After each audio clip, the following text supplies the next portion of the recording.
তোমার আখিরাত বরবাদ হয়ে যাবে, দুনিয়া হারাইবা আখিরাত হারাইবা। এই কারণে তুমি আর ধোকায় পড়ো না রে মুমিন, ধোকায় পড়লে তুমি ক্ষতিগ্রস্ত হয়ে যাবে, ঠিক কিনা?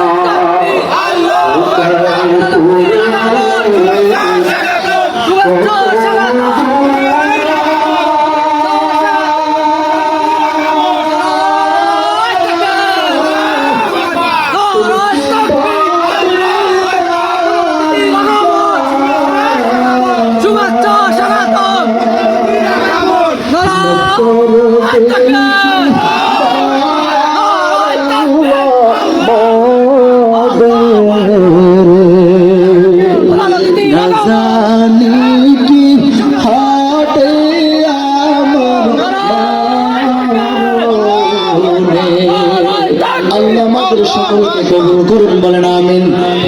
আর জোরে কোন আমিন। আরে আল্লাহর বান্দা, তাহলে 5 ওয়াক্ত নামাজ পড়া দরকার আছে না নাই? আল্লাহর হুকুম মানা দরকার আছে না নাই? ও আল্লাহর বান্দা, 5 ওয়াক্ত নামাজ পড়ো, আল্লাহর হুকুম মানবে, রাসূলের